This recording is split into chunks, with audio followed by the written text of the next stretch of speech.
The rope burned Elena's wrists as she twisted against the chair, blood trickling from her split lip. Through the cracked window of the abandoned mine office, she could see 3 horses tied to the hitching post, their flanks steaming in the cold. Mountain air. The metallic taste of fear filled her mouth as she watched their breath fog in the lamplight. Marcus Kane stepped closer, his weathered boots scraping against the wooden floor. In his trembling hand, he clutched a daguerreotype. She thought she'd burned 10 years ago, a photograph of a 10-year-old girl with dark braids, standing beside a man in a black coat. "So you do remember," he whispered, tobacco and decay thick on his breath. "You remember what your daddy did to mine." The photograph fluttered to the floor like a dying bird. Elena stared at her younger self, that innocent child who'd believed. Her papa was a hero, who'd trusted strangers with kind eyes and gentle voices. Her stomach twisted as Marcus knelt beside the fallen image. "That little girl helped destroy my family," he said, his voice cracking with years of buried pain. "And now the woman she became is going to pay every cent of the debt her father left behind."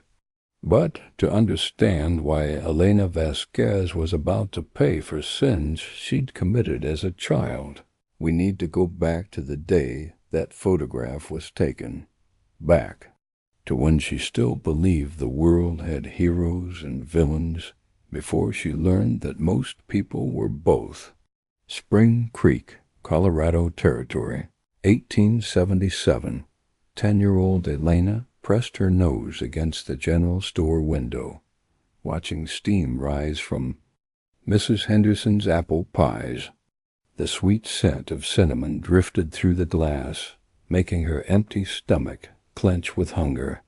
They hadn't eaten since yesterday morning, but Papa had taught her never to show weakness, never to let anyone see how much you needed what they had. The familiar sound of spurs on wooden planks made her turn. Alejandro Vasquez emerged from the shadows between buildings like smoke given form. At 42, he cut an imposing figure in his black coat, silver-adorned hat, catching the afternoon sun. The ivory-handled Colt at his hip gleamed with fresh oil. "Mia, step away from the window."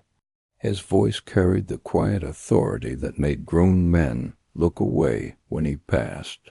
To the people of Spring Creek, he was a mystery, a well-dressed Mexican gentleman who rode into town every few months, conducted quiet business, and vanished again like morning mist.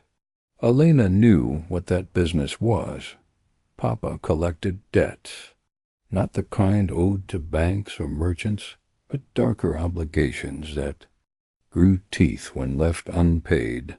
"Did you finish your lessons?" he asked, adjusting his coat as a group of miners hurried past, their eyes fixed firmly on the ground. "See, Papa." She held up her worn copy of Pilgrim's Progress. "I can read all the big words now." Something softened in his weathered face. "Bueno. Education is armor, Elena, the only protection they cannot strip from you." They walked toward the Silver Dollar Saloon, where Papa would collect his latest payment. Elena had learned not to ask questions about these visits, but she noticed everything, the way conversations died when her father appeared, the respectful fear in people's eyes, the careful distance everyone maintained. Mr. Vasquez, a thin man with shaking hands, approached them outside the saloon. Sweat beaded on his pale forehead, despite the cool spring air. I have what you came for." Papa studied the man with those dark, unreadable eyes. "Thomas Kane, you are 3 days overdue." "I know, sir, but I have it now." Thomas glanced nervously at Elena, then back at her father. Every penny plus the additional interest. Elena watched the exchange with sharp attention. Something felt wrong about Thomas Kane's manner. He was frightened, yes, but there was calculation beneath the fear. His clothes were clean, his hands soft. Not the desperate debtor Papa usually dealt with. Papa weighed the leather pouch Thomas offered. His jaw tightened almost imperceptibly. "This is half what you owe." "No, sir." Thomas's voice cracked. "Count it yourself." "It's all there. Elena, wait by the horses." She recognized that tone, calm as deep water, twice as dangerous. But as she walked toward their mounts, she caught sight of movement behind the water trough. A pale-haired boy about her age crouched there, watching everything with eyes that burned like coals. The sharp crack of Papa's hand striking flesh echoed. Off the buildings, Elena turned to see Thomas Kane on his knees, blood streaming from his nose onto the dusty street. "Never lie to me about money, Thomas." Papa's voice remained conversational. "And never swear on your child's life to cover your failures." But Papa's eyes found the boy behind the water trough. Something passed between them, a moment of recognition. Perhaps pity. The man kneeling in the dust had a son watching his humiliation, just as Elena watched her father's work. "1 week," Papa said, helping Thomas to his feet with surprising gentleness. "Bring the rest or face the consequences." As they rode out of town, Elena couldn't shake the memory of that pale-haired boy's expression. It wasn't fear she'd seen in his eyes. It was hatred, pure and cold as mountain snow. "Papa," she asked, as the sun began setting behind the peaks, "what happens to people who can't pay their debts?" He was quiet for so long she thought he wouldn't answer. When he finally spoke, his words carried the weight of experience. "Everyone pays, Mia. The only choice we have is how." 3 days later, Spring Creek gained a new visitor. He rode a dust-covered bay mare and carried expensive photographic equipment in wooden cases. Samuel Morrison introduced himself as a traveling photographer seeking to capture the beauty of the Colorado mountains before moving on to California. Elena met him outside the boarding house where she and Papa were staying. She'd been reading in the porch shade when the man began setting up his camera, trying to catch the golden afternoon light on the canyon walls. "Excuse me, young lady." His accent was refined, Eastern-educated. "Might you know the best vantage point for photographing the sunset?" Elena looked up from her book, automatically suspicious. Strangers who approached her usually wanted something from Papa, and those conversations rarely ended well for anyone. But this man's smile seemed genuine. His eyes held none of the fear or calculation she'd grown accustomed to seeing. "The ridge behind the church," she answered carefully. "But the sun drops fast behind those peaks. You'd need to hurry." "Thank you kindly." He tipped his hat with old-fashioned courtesy. "You speak quite eloquently for someone so young. Do you attend the local school?" Elena shook her head. "Papa teaches me. Books mostly, some arithmetic. And what's your favorite subject?" Such a normal question, the kind adults asked children in normal families. Elena realized she couldn't remember the last time someone had inquired about her interests rather than her father's business. "History," she said without thinking. "I like learning about people from long ago, before things got so complicated." Something shifted in the photographer's expression, a flicker of professional interest that Elena was too young to recognize before things got complicated. That's a remarkably mature perspective. Heat rose in Elena's cheeks. She'd revealed too much, shown too much of her inner thoughts. Papa always warned her about that. I should go inside. Of course. But first, he reached into his vest pocket and produced a wrapped peppermint candy. Thank you for the advice about the ridge. You may have saved me from missing some wonderful photographs. Elena stared at the candy. Months had passed since anyone had offered her anything simply out of kindness. I can't. Papa says what? Alejandro's voice cut through the air like a blade drawn from its sheath. He stood in the boarding-house doorway, his coat open just enough to reveal the weapon beneath. The photographer straightened, but didn't retreat. I was thanking your daughter for her assistance with directions, sir. She's exceptionally well-mannered. Papa's gaze moved between the man, Elena, and the candy still extended toward her. The moment stretched taut as wire. Then, surprisingly, Papa nodded once. Elena, introduce yourself properly. Elena Vasquez, sir. She stood and curtsied, as Papa had taught her for meeting important people. Samuel Morrison, professional photographer. He bowed formally. I hope to capture some images of your beautiful town before continuing my journey. Papa studied him with those calculating eyes that seemed to see through flesh and bone to whatever lay beneath. Elena had witnessed that look before, usually moments before someone's world collapsed around them. But after a long pause, Papa seemed to reach some internal decision.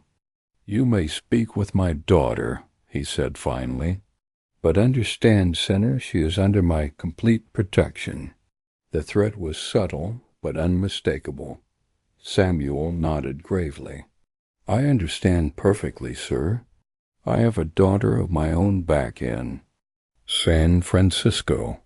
That evening, Elena found herself posing for her first professional photograph. Samuel had suggested it after watching her read on the porch, said the light was perfect, that she looked like a young scholar from the old paintings. Just be natural, he coached as he adjusted his camera. Pretend you're reading something wonderful. Elena held up her copy of Pilgrim's Progress, but as the camera clicked and captured her image, she wasn't thinking about Bunyan's allegory. She was thinking about how strange it felt to be truly seen, viewed as simply a girl with a book rather than the debt collector's daughter. After the session, Samuel packed his equipment with practiced efficiency. There was something ritualistic about his movement, like a man who had performed this routine many times in many different places. Mr. Morrison, Elena asked as he secured the last of his gear, do you travel often? Constantly. My job is to capture moments before they're lost forever. He looked at her with unexpected seriousness. Some moments are more important than others. What makes a moment important? Truth, usually. The moments when people reveal who they really are. Elena pondered this as she watched him ride toward the ridge behind the church. She was still thinking about it 3 days later when Papa announced they were leaving Spring Creek that very morning. But why, Papa? I thought we were staying another week. Plans change, Mia. Pack quickly. But Elena had learned to read the signs Papa thought he'd hidden. The way he kept checking the street from their window. How he'd moved their horses closer to the boarding house. The way his hand never strayed far from his gun. They weren't just leaving. They were running. That night, Elena lay awake listening to Papa pace their small room. She'd never seen him nervous before, and his fear frightened her more than all. His careful lessons about danger and violence. Just before dawn, she heard them coming. Many horses moving fast, their hoofbeats like thunder rolling down from the mountains. Papa was at the window instantly, Colt already in his hand. "Elena?" "Dress quickly. No noise." She obeyed without question, pulling on her riding clothes in the gray pre-dawn light. Through the thin walls she could hear angry voices in the street. Debt collector and his spawn. Thomas said they're holed up in the boarding house. Time to clean out this nest of vipers. Papa's face had gone completely still, the expression he wore before violence erupted. Out the back window, Mia, to the horses, don't look back. But as they climbed through the narrow opening, Elena did look back. She saw the mob gathered in the street, 20 men carrying torches and weapons, all wearing expressions of righteous fury, and leading them, mounted on a black gelding with silver-studded tack, was Thomas Kane. Only now Elena could see what she'd missed before. The expensive saddle, the quality of his clothes, the confident way he controlled his mount. Thomas. Kane wasn't a desperate debtor at all. He was a man with power, connections, and the ability to turn an entire town against a debt collector and his daughter. Papa had been played, set up, betrayed, and Elena was about to learn that sometimes the people who hunt monsters become monsters themselves. Gunfire erupted behind them as they reached their horses. Papa lifted Elena onto her pony with hands that trembled slightly, the first time she'd ever seen him truly afraid. "Ride hard, Mia," he said as they spurred their mounts toward the desert. "And remember, never trust anyone who offers you candy." Behind them, Spring Creek burned orange with torchlight and rang with the voices of men who'd finally found their monster to destroy. But Elena wouldn't learn until years later that the greatest betrayal had come from the kind photographer who'd taken her portrait. Samuel Morrison wasn't a traveling artist at all. He was a Pinkerton detective hired by the very men Papa collected debts from powerful individuals who'd grown tired of sharing their profits with the middleman. The innocent photograph he'd captured would be sent ahead to every town on Papa's route, not as a keepsake, but as a wanted poster, marking Elena as the debt collector's daughter wherever they tried to hide. They rode hard for 3 days through terrain that would have broken lesser riders.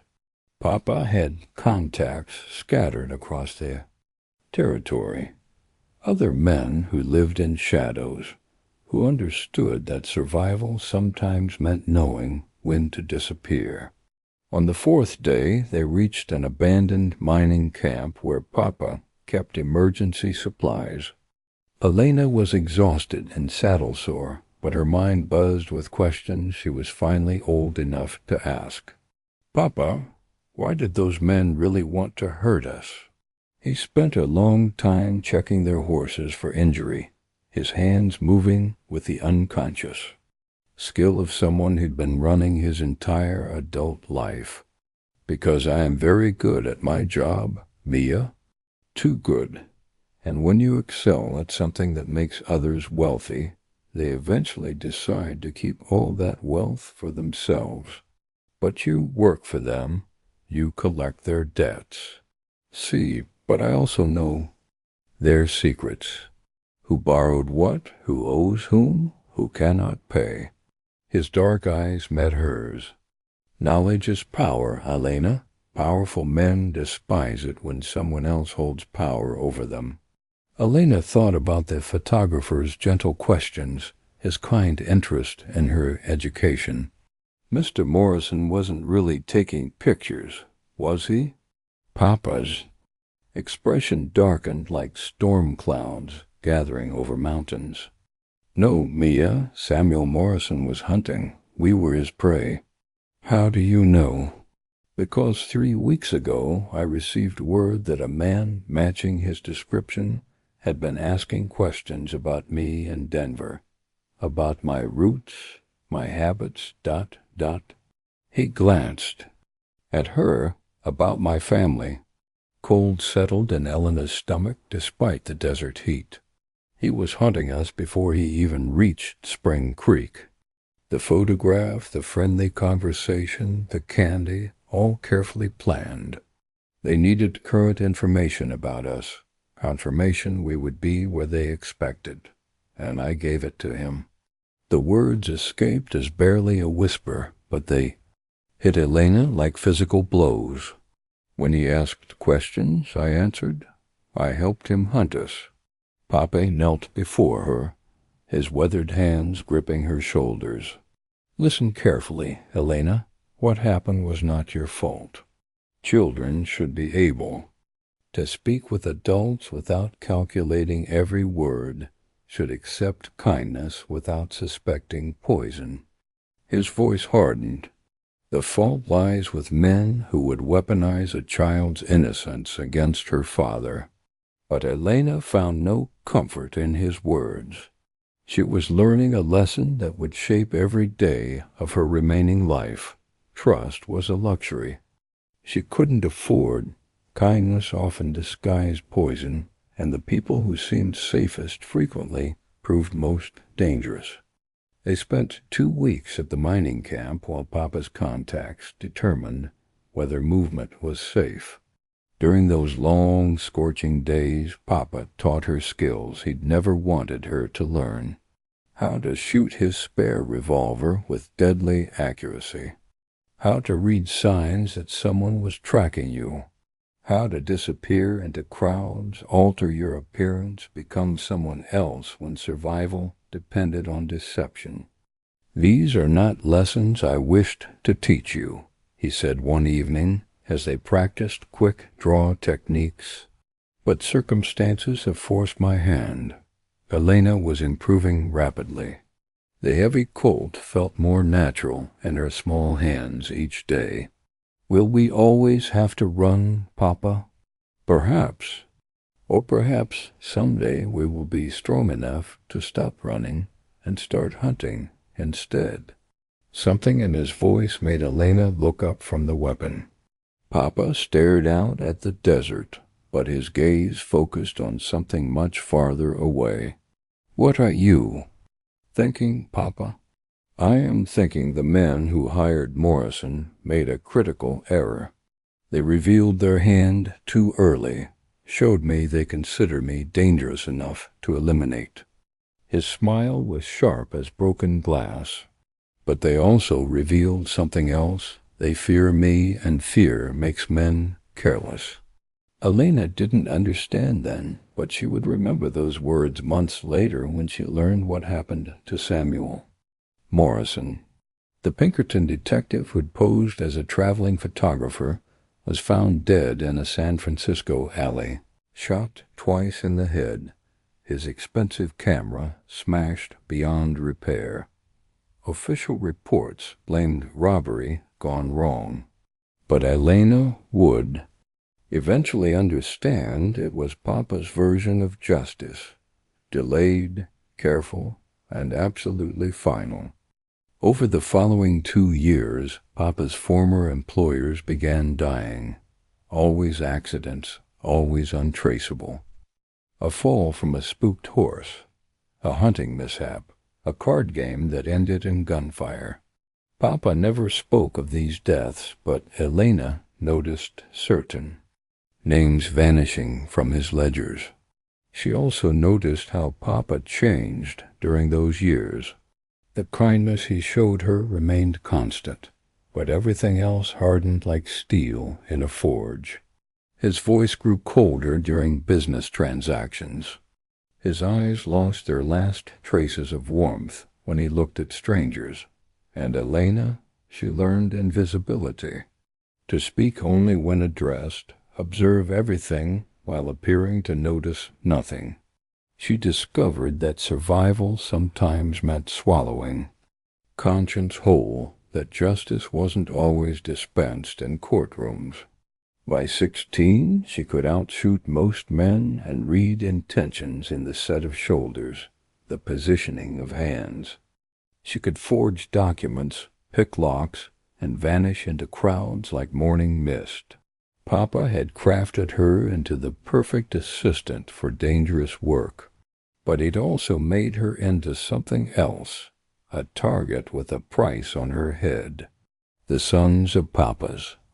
Victims were growing up too, and some of them, like Marcus Kane, possessed very long memories and even longer capacity for hatred.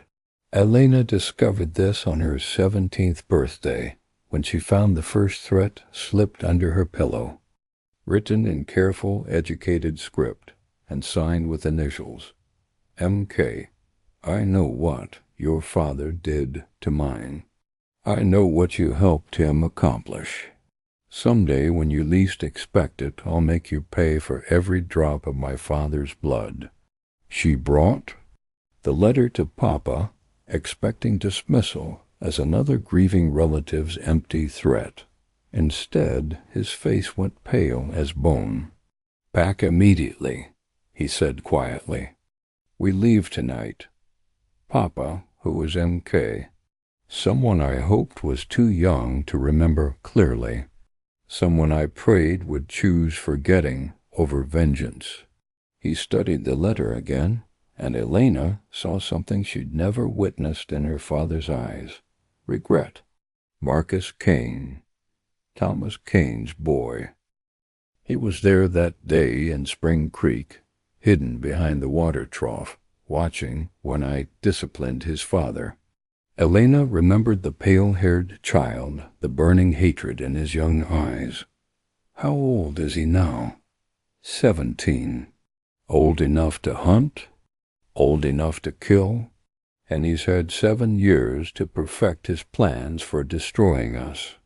They fled again that night, but Elena was no longer a frightened child following her father into unknown darkness. She was a young woman who understood that running provided only temporary solutions.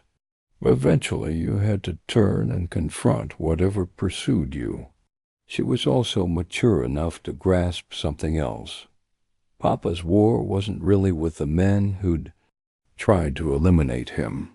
It was with choices he'd made, the life he'd chosen, the violence he'd used to protect them both. Now that violence was coming home, carried by a boy who'd spent his youth planning nothing beyond watching Alejandro Vasquez's daughter suffer as his father had suffered. Papa's debt was finally coming due, but Elena had absorbed her father's lessons thoroughly. She knew debts could be paid in various currencies, and sometimes, if you were intelligent and ruthless enough, you could force the collector to pay instead. She just had to survive long enough to determine how. Chapter 4. The Hunter's Reckoning, 12 to 16 minutes. Present day, Colorado Territory. 1887. Elena worked the rope around her wrists during Marcus Kane's speech, loosening it fraction by fraction. Not enough to escape, but enough to maintain hope. The daguerreotype lay between them on the dusty floor, evidence of a debt that had been accumulating interest for 7 years. Now you remember, Marcus said, standing over her chair. At 17, he'd grown into his father's lean build, but where Thomas had been weak, his son radiated focused intensity. You remember what your daddy did to my family. I remember a frightened boy hiding behind a water trough, Elena replied carefully, keeping her voice steady. I remember my father conducting legitimate business with a man who'd borrowed money and couldn't repay it. Marcus's backhand cracked across her face, the sound echoing in the abandoned mine office. Legitimate? Your father destroyed everything. We had. Elena tasted blood, but maintained her composure. Your father borrowed from dangerous men and couldn't meet his obligations. That's hardly Papa's fault. My father was trying to save our ranch. Marcus's voice rose, cracking with buried emotion. Drought killed our cattle. The bank was foreclosing. And those bastards in Denver offered salvation. He didn't realize what kind of men they were until too late. Elena saw the pain in Marcus's eyes, the kind of deep hurt that never truly healed. She began reassessing everything she thought she knew about that day in Spring Creek. Tell me what happened after. We left, she said quietly. Marcus knelt before her chair, his face inches from hers. My father came home bloody and broken. Told my mother and me we had 1 week to find the rest of the money. But there was no rest, Elena. There never had been. Those bastards in Denver set him up from the beginning, lending money they knew couldn't be repaid, then sending your father to collect impossible debts. Something cold settled in Elena's stomach. What exactly are you saying? I'm saying your father wasn't just a debt collector. He was an executioner. His employers didn't want money back. They wanted excuses to steal land. Your precious papa was their instrument of legal theft. The pieces began falling into place. Papa's careful selection of which debts to collect. His teaching that everyone pays somehow. She'd thought he was protecting debtors from worse violence. But what if he'd been something else entirely? My father died 3 days after your visit, Marcus continued, his voice dropping to a whisper. Put his rifle in his mouth and pulled the trigger. Left a note saying he couldn't face the shame of watching strangers claim land his father had homesteaded. Elena closed her eyes. Marcus, I'm sorry. Sorry doesn't resurrect the dead. Marcus stood abruptly, beginning to pace. But here's the beautiful part, the poetic justice of it all. Elena didn't want to hear more, but sensed he would continue regardless. Your father got too skilled at his job. Just like you said in that mining camp, yes, I was watching from the rocks. Above, learning about my enemies. The men who hired him decided they didn't need a middleman anymore. They could hire cheaper muscle, keep more profits from stolen land. The Pinkerton detective, Elena whispered. Samuel Morrison, hired to eliminate Alejandro Vasquez and his inconvenient knowledge of their business practices. Marcus smiled coldly. But Morrison wasn't supposed to kill your father. He was meant to capture him alive, bring him to Denver for questioning. The mob in Spring Creek was improvisation when your father proved too dangerous to take breathing. Elena's mind raced. If Morrison had orders to capture rather than kill, there must have been another purpose. They wanted Papa's records, his clients' debts, methods. Precisely. You truly are your father's daughter. Marcus's smile held no warmth. They wanted his ledgers, contacts, lists of debtors who might pay double to avoid his collection methods. Your father's business wasn't just profitable. It was a roadmap to every vulnerable rancher and farmer in 3 territories. Now Elena understood Papa's obsession with burning papers whenever they moved camps. He wasn't protecting client privacy. He was shielding potential victims from the men who'd employed him. So where does this leave us, Marcus? You've captured me, told me your tragic story, revealed that both our fathers were victims of the same criminals. What's your next move? Marcus reached into his coat and withdrew a folded document. My next move is offering you a choice. Your father stole my father's dignity, hope, and will to live. I can't resurrect him, but I can extract payment from his daughter." He unfolded the paper, a marriage certificate already signed by a territorial judge, with blank spaces for bride and groom signatures. "You're insane," Elena breathed. "I'm practical. Marry me, Elena, and your father's debt is settled. Refuse." He gestured toward his two silent companions. "There are alternative collection methods." Elena studied the men for the first time. One was older, maybe 40, with graying hair and scarred hands that spoke of hard living. The other was younger than Marcus, perhaps 16, with nervous eyes and shaking hands. Neither looked like natural killers, probably desperate men who'd gotten in over their heads. "If I agree to this marriage," she said carefully, "what guarantee do I have that you won't simply kill me afterward?" "None," Marcus admitted. "But you'd have a chance at survival, at building some kind of life. Did you have no chances at all?" Elena let her gaze drift to the photograph on the floor. That trusting little girl with her book, so innocent, so naive, learning the truth, that Papa had been an instrument of systematic theft, that his violence had driven desperate men to suicide, should have broken something inside her.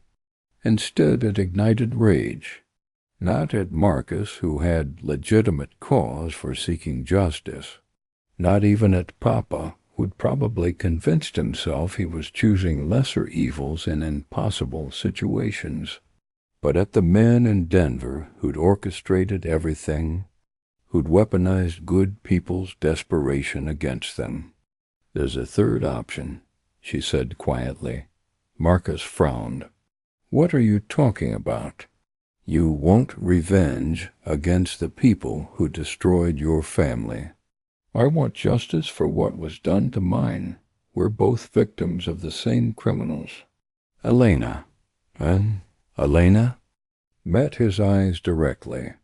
"Instead of fighting each other, why don't we fight them? You're stalling. I'm offering you something better than revenge. I'm offering you the chance to actually win." She could see interest flickering in Marcus's expression, warring with suspicion and carefully nurtured hatred. "Explain." "My father kept records of everything. Names, dates, transactions, methods. When he died 6 months ago, those records came to me. I know who hired him, who paid him, who gave orders. More importantly, I know where they keep stolen. Land, deeds, forged documents, evidence of bribery." Marcus's eyes narrowed. "Your father is dead? Consumption. Slow and agonizing, which I suppose provides some satisfaction." Elena leaned forward as much as her restraints allowed. "But before he died, he told me something interesting. He'd been keeping insurance, copies of everything, hidden where his employers would never find them. And you know the location of this insurance?" "I'm the only one who knows." "Papa insured that." Elena smiled grimly. "So you have a choice, Marcus Kane. You can kill the daughter of the man who hurt your father and die satisfied but poor and powerless. Or you can partner with her to destroy the men who orchestrated all of it and walk away rich enough to buy back your father's ranch 10 times over." Marcus stared at the marriage certificate in his hands for a long moment. Finally, he looked up at her. "What makes you think I can trust you? For all I know, this is just another lie to buy time until rescue arrives. Nobody's coming to rescue me, Marcus. I've been alone since Papa died. As for trust," Elena shrugged within her bonds. "Trust is a luxury neither of us can afford. But mutual benefit, that we both understand, She watched him weighing personal revenge against the possibility of something larger, something that might actually matter. What exactly are you proposing? I'm proposing we steal everything they stole, destroy everything they built, and make them pay for every life they've ruined, starting with your father's. The lantern flickered in the silence that followed. Outside, wind whistled through abandoned mining equipment. A storm was building in more ways than one. Marcus folded the marriage certificate and returned it to his coat. Then he drew a knife and stepped toward Elena's chair. For a heartbeat, she thought he'd decided on murder after all. Then he cut the ropes binding her wrists. "Tell me about this insurance policy," he said as she rubbed circulation back into her hands. "And it had better be the truth, Elena Vasquez. Because if you're lying, marriage and murder will seem like kindnesses compared to what follows." Elena stood slowly, working stiffness from her legs. The photograph lay between them, that innocent portrait from another lifetime. She picked it up, looked at it once more, then tore it in half. "The truth, Marcus Kane, is that we're about to become very dangerous enemies to some very powerful men. I hope you're prepared for that kind of war." Marcus studied the torn photograph, then Polana's face in the flickering lamplight. Whatever he saw there seemed to satisfy him. "I've been preparing for 7 years," he said quietly. "The question is, are you ready to become everything your father was and worse?" Elena studied Marcus in the lamplight, searching for deception. 7 years of planning had carved premature lines around his eyes. His hands bore the calluses of hard labor. He hadn't spent his time plotting in comfortable parlors, but working, preparing, making himself strong enough to face the men who destroyed his family. "Before we make any agreements," she said, "I need to understand something. Those men with you, are they here by choice or coercion?" Marcus glanced at his companions. The older man stepped forward. "Jacob Torino, miss. Lost my spread to the same bastards who took the Kane place. Been riding with Marcus for 2 years, tracking others like us." The younger man nodded nervously. "Billy Hutchins. They foreclosed on Pa's farm last spring. Drove him to drink himself to death. Marcus found me trying to rob a stagecoach with an empty gun." Elena looked back at Marcus with new understanding. "You've been building an army, gathering casualties of war, more like. There are dozens of us, Elena, men who lost everything to legal thieves, families broken by impossible debts, children orphaned by violence that follows when honest people can't pay dishonest loans. And what have you accomplished with this army, besides kidnapping debt collectors' daughters?" Marcus's jaw tightened, but he reached into his saddlebags and produced a leather folder. "We've been learning, watching, mapping their operations." Jacob opened the folder and spread documents across the crude wooden table. "Look here, miss. 47 properties stolen in Colorado alone, probably twice that in Wyoming and Montana territories. They loan money at terms guaranteeing default, then use men like your father to collect what can't be paid." Elena felt sick studying the papers. If accurate, Papa hadn't just collected debts. He'd been instrumental in massive, systematic land theft. "How do you know all this?" "Some victims survived. Some men who worked for them grew consciences." Marcus pointed to various documents. Jacob used to clerk for the Territorial Land Office. He recognized the pattern. Every property mortgaged through Mountain Trust and Loan in Denver, Jacob explained. Every loan written by Lawyer Harrison Blackwood. Every foreclosure handled by Judge Theodore Carlisle. Elena studied the evidence. Once you knew what to look for, the pattern was obvious. Usurious loan terms with impossible repayment schedules. Foreclosure proceedings moving through courts with unusual speed. Land deeds transferring to holding companies that seemed not to exist. "This is organized," she said slowly. "Not opportunistic lending, coordinated campaign.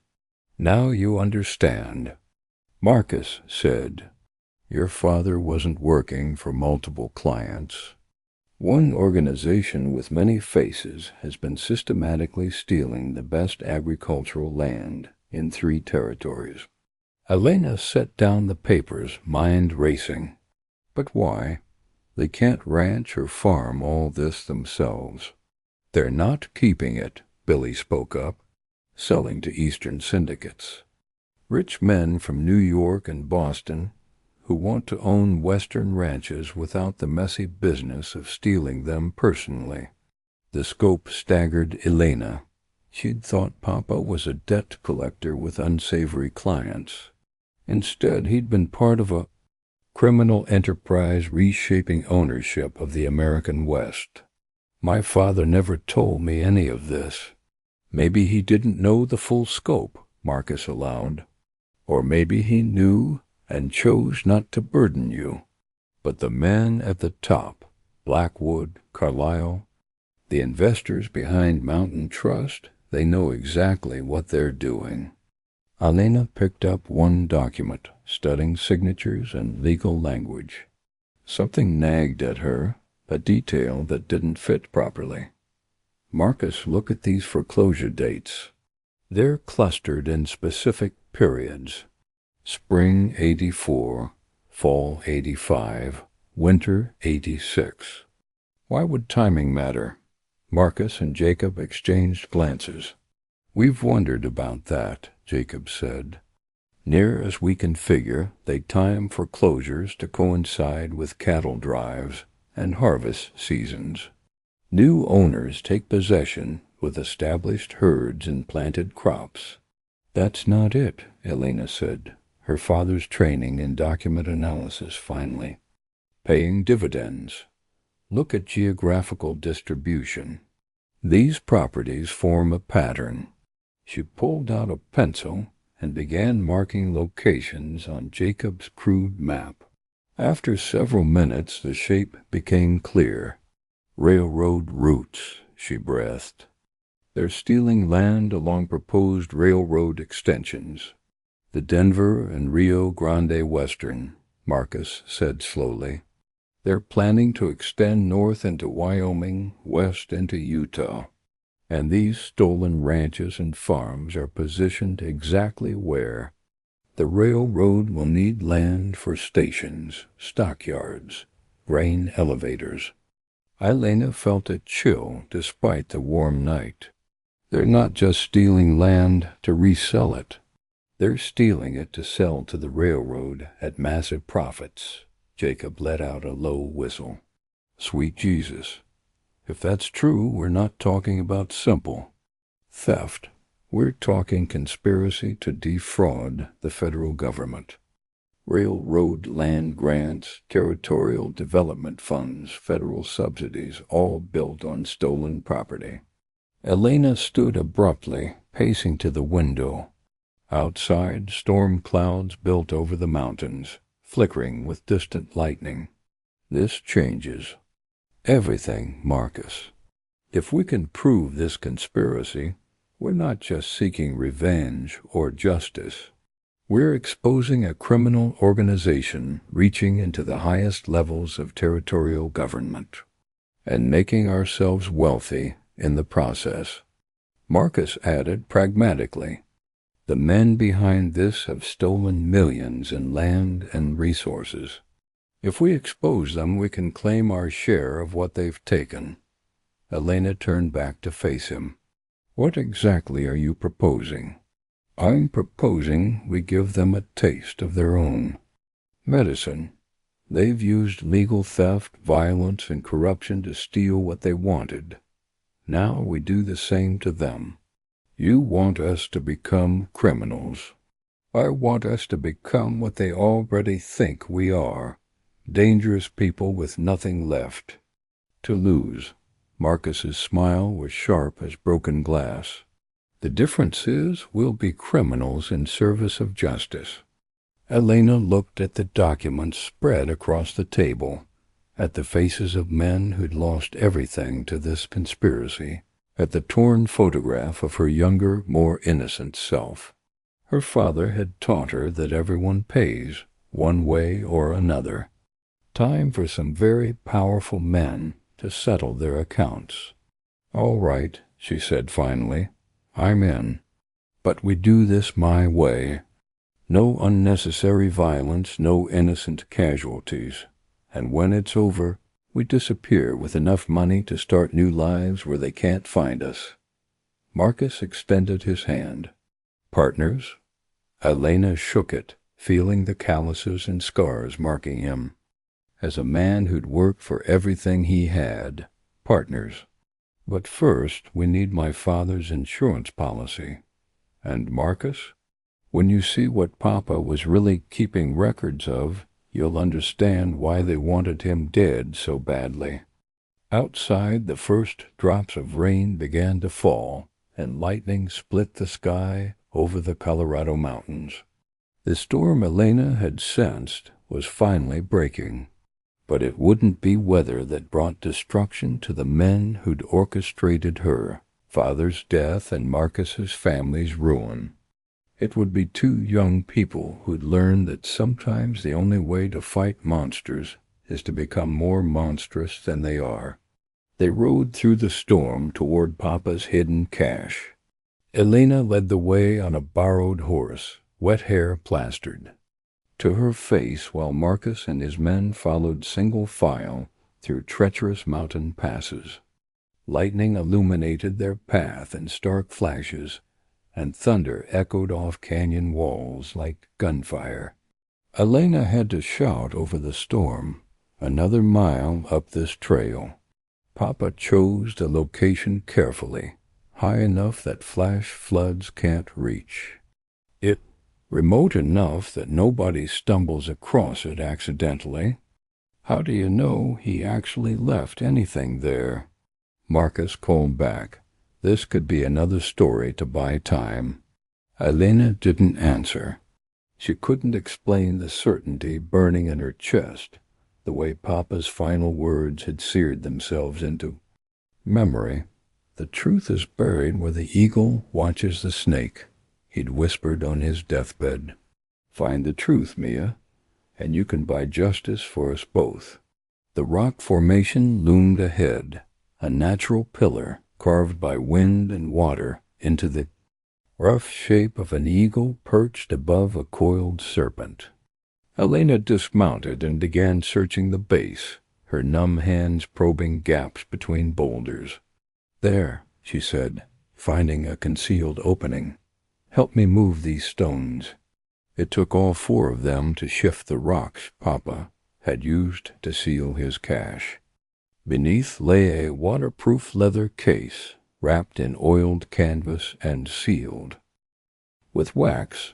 Elena's hands shook as she opened it, not from cold, but anticipation. Inside were documents worth either a fortune or a death sentence, depending on who possessed them. Papa's records weren't just about debt collection. They were a complete accounting of the land theft conspiracy, written in his careful hand and supported by forged deeds, falsified surveys, and bribery receipts. "Sweet Mother of God," Jacob breathed, looking over Elena's shoulder at a ledger detailing payments to territorial judges. "Your father documented everything." Elena flipped through pages of meticulous notes. Papa had recorded not just debts collected, but instructions received, methods ordered, conversations overheard. The work of a man who understood he was involved in something much larger and more dangerous than simple debt collection. "Look at this," she said, pointing to an entry dated 6 months before his death. "Payment of $500 to judge Carlisle for expedited foreclosure proceedings on the Morrison Ranch. And here, $200 to Sheriff Davidson for delayed investigation of Thomas Kane's death." Marcus went very still.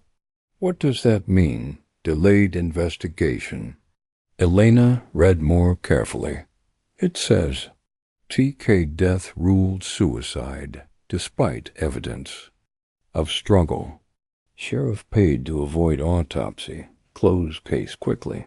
Marcus, your father might not have killed himself." Silence followed, broken only by rain drumming on rock and distant thunder. Marcus snatched a ledger, reading the entry himself. "Evidence of struggle," he repeated slowly. "What kind of evidence?" Elena found another page containing Papa's personal observations rather than official records. His handwriting became shakier as emotion crept into normally precise script. "Kane fought back when they came for him," she read aloud. "Broken furniture, blood on walls, signs of prolonged resistance. Body positioned to suggest suicide, but wounds inconsistent with self-inflicted gunshot. Staged scene, professional work, Blackwood's orders. Make it look personal, not business." Marcus made a sound like a wounded animal. Elena looked up to see tears mixing with rainwater on his face. "They murdered him," he said quietly. "Murdered my father and made it look like he took his own life." Elena found a sealed envelope marked T.K. Final report. Inside was a photograph, not her posed portrait, but a candid shot of Thomas Kane's body as Papa had discovered it. The positioning was wrong, blood spatter inconsistent, and Thomas. Kane's hands showed defensive wounds the sheriff had ignored. Billy looked away from the photograph, face pale. Jesus, they really killed him. Elena continued reading Papa's notes, finding more evidence of murders disguised as suicides, carefully arranged accidents, and disappearances attributed to men simply abandoning their families. The land theft operation hadn't relied solely on financial pressure and legal manipulation. They'd systematically murdered anyone who approached the truth. Papa knew, she whispered. He knew what they were really doing, and he kept collecting evidence because he planned to expose them. Then why didn't he? Marcus demanded. Why keep working for murderers if he knew their true nature? Elena found the answer in Papa's final entries, written in a dying man's shaking hand. Cannot act alone, they have too much power, too many connections. Must find allies, someone with legal authority who cannot be bought. Elena must carry this forward when I am gone. She is stronger than I was, smarter than I was. She can finish what I was too weak to start. The weight of her father's expectations settled on Elena's shoulders like a physical burden. Papa hadn't just collected evidence for protection. He'd built a case for her to prosecute, trusting her to seek justice for all the families his employers had destroyed. There's more, Jacob said, examining documents in the case's bottom. Maps, detailed surveys of all stolen properties, including mineral assays and water rights assessments. Elena studied the maps, understanding dawning. They're not stealing land just for the railroad. Some properties have gold deposits, silver veins, coal seams. They're stealing mineral rights worth millions. And here, Marcus said, holding up, a list of names, investors. Eastern capitalists who funded the land theft operation. Some of these names, he whistled low, senators, congressmen, railroad barons. This conspiracy reaches Washington. The scope was staggering, not just territorial. Crime, national scandal that could topple powerful federal figures, which also meant exposing it would make them targets of forces far more dangerous than corrupt judges and crooked lawmen. "We're in over our heads," Billy said nervously. "These aren't just criminals. They're politicians, businessmen, people with armies of lawyers and hired guns." "That's why Papa couldn't act alone," Elena agreed. "But he was right about one thing. We need allies, people with authority who can't be bought." "Where will we find such people?" Marcus asked. "If this conspiracy reaches federal government, who can we trust?" Elena was quiet, thinking through implications of their discovery. Then an idea began forming, risky and audacious, but possibly brilliant. "Newspapers," she said finally. "Eastern. Newspapers that compete with each other and love exposing corruption. If we can get this information to the right journalists, we can create a public scandal too big for even corrupt politicians to cover up." "Assuming we can reach them," Marcus pointed out, "and assuming they believe it coming from a debt collector's daughter and dispossessed ranchers." Elena smiled grimly, her mind working through details of a plan taking shape. "Leave that to me. Papa taught me more than reading people and marksmanship. He also taught me document forgery, false identity, creation, and moving through society without attracting attention." She looked at each of them, Marcus with his burning need for revenge, Jacob with his methodical mind, Billy with his desperate desire to belong to something larger than himself. They weren't professional criminals or experienced revolutionaries, just ordinary people pushed past their breaking point.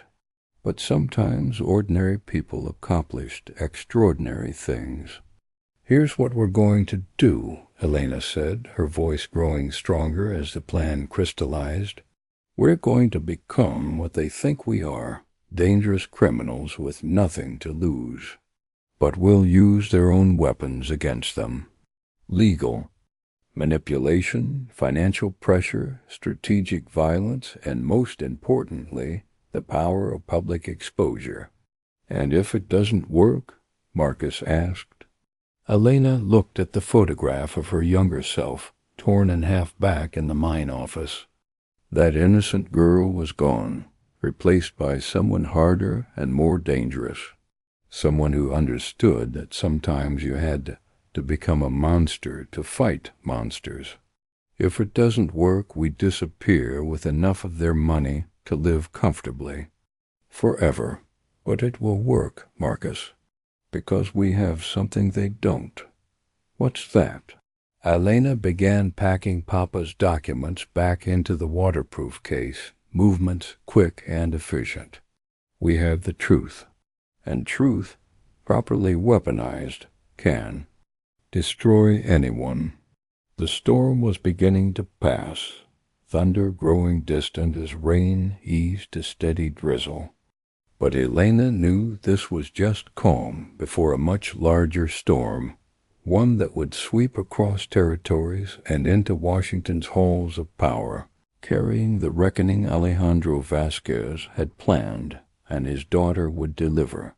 The debt collectors were about to become the collected from, and payment would be everything they'd stolen, with interest compounded over years of suffering.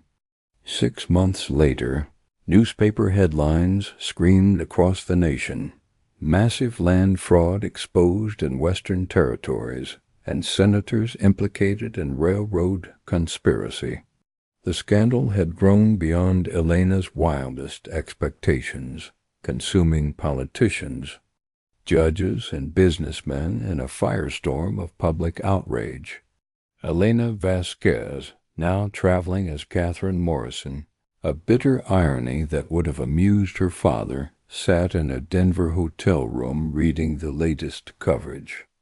The woman in the mirror bore little resemblance to the debt collector's daughter who'd been tied to a chair in an abandoned mine. Shorter hair, different clothes, and most importantly, different eyes. These were the eyes of someone who'd won. A war most people didn't know was being fought. A soft knock interrupted her reading. She drew the small revolver from her reticule before opening the door to reveal Marcus Kane.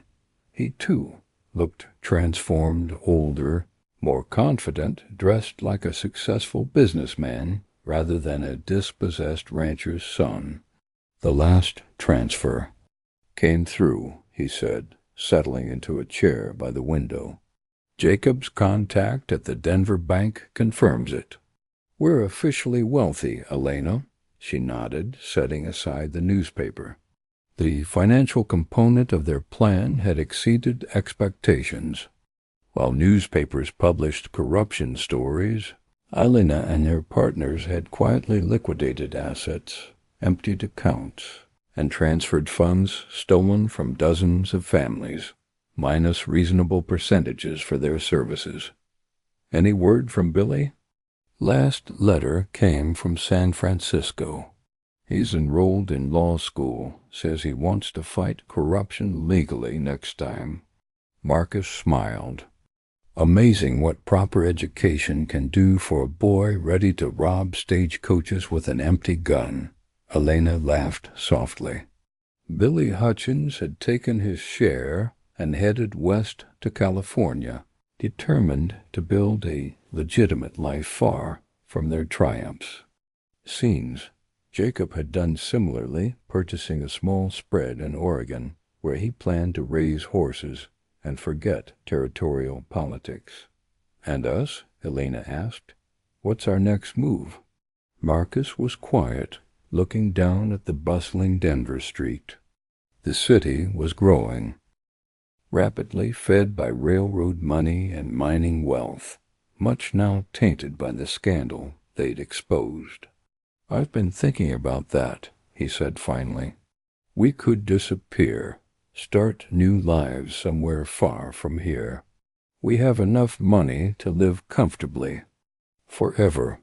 But I keep thinking about all the other places where powerful men steal from the powerless. All the other conspiracies that haven't been exposed, families being destroyed by legal thieves."